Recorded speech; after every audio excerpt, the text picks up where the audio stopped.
evidence-based validity of capsular patterns, there are a few papers. For instance, Glasgow, he looked at patients with osteoarthritis of the hip, defined by x-rays, and he compared the limitation of motions with the osteoarthritis or loss of joint space in standing. And he saw a bunch of limitations patterns. But at the end, I think there were about 124 different combinations of limitations. But the most often was the combination of presented by celiac. But that doesn't mean anything. We think about capsular pattern in the time that there was almost no imaging. We're talking about the 30s. So there it was very helpful. If you found a certain pattern, then you had an arthropathy. Back then, without imaging, you could pertain a lot of things. Now we have imaging. So if I find an arthropathy in the sense of a capsular pattern, postponed by anybody, Carlton-Bourne or celiacs, okay, I think there is something going on. If there is a reason for it, for instance, a trauma, then I can understand it. If it's non-traumatic, I need to be aware of a systematic disease. So then I need imaging. Because without imaging, we're talking now about 2019, imaging is around the corner. So now you get more of an objective idea about what's causing the arthropathy. But nevertheless, a capsular pattern, when it's causing pain, it needs to be examined. You cannot disregard it. And it needs to be treated first. So a capsular pattern is it has a lot of false negatives with a few false positives. So it's very specific, but it's not sensitive. You need a generalized osteoarthritis or a generalized synovitis to find the capsular pattern. If you have only a medial compartmental knee arthrosis, you won't find the classic capsular pattern. That's put forward by Oostendorp. Oostendorp and his group questioned the validity of a capsular pattern. But again, if you have a full-blown arthritis or a generalized osteoarthritis of the knee joint, you will find a limitation of motion. Okay? The hierarchy and the stringent hierarchy of amounts of limitation that have not been backed up.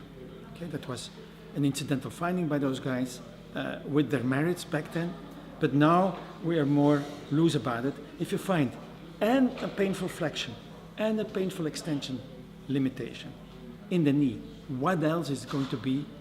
Give me an alternative to the capsule or the joint. Okay, so that's that. Then we have the capsular pattern of the shoulder, put forward by Rundquist. They looked at the degeneration of the shoulder joint and looked at the limitation of motion. Now I learned from celiacs the capsular pattern of the shoulder joint is that the external rotation in 0 is more limited than the abduction, glenohumeral anatomical abduction, and that's again more limited as internal rotation. Now Rundquist put it the other way: if those three motions are limited, give me the alternative. It's arthrosis or a synovitis. And then we went further on. It depends on the capsule that's limited, that's causing the limitation. It's like in the hip.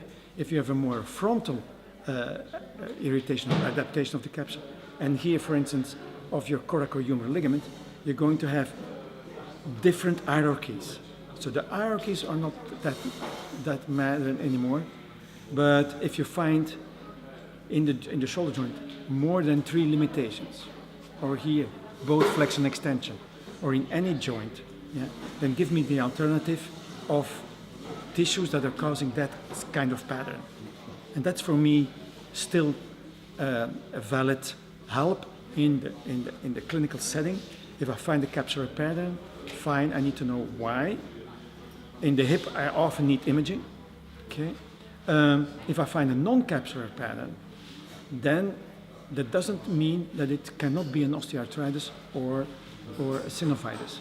it doesn't rule it out. So it's very specific, but not sensitive. Okay? So whether the idea would be that capsular pattern is more global, let's call it. It's rather a sign For a generalized involvement. Generalized. Yeah, okay. So, and then the capsular pattern put forward by Syriacs in the spine, it shouldn't have that nomenclature anymore because it's actually a red flag. If you find limitation of motion, painful limitation of motions in all directions, with central or bilateral pain, you need imaging. Okay? And every part of the spine has its own preferential directions. So in the lumbar spine, it's flexion, extension, and side bending. When all those four motions are limited and painful with central and or paravertebral pain, bilateral, you need imaging. Okay? In the thoracic spine, it's a rotation, not much the side bending. In the cervical spine, it's rotation, okay, and side bending. And of course, you're going to see limitations of motion, painful limitation in flexion and extension. They're all seen with active motions in the spine, and they need imaging. That's the basic. So, is it a capsular pattern? No, it's not. Yeah, but it's semantics, and that's the problem in manual therapy. We are full with definitions, and every concept is fighting each other with different semantics. And I think 2019, with the evidence-informed approach, we shouldn't be bickering about semantics.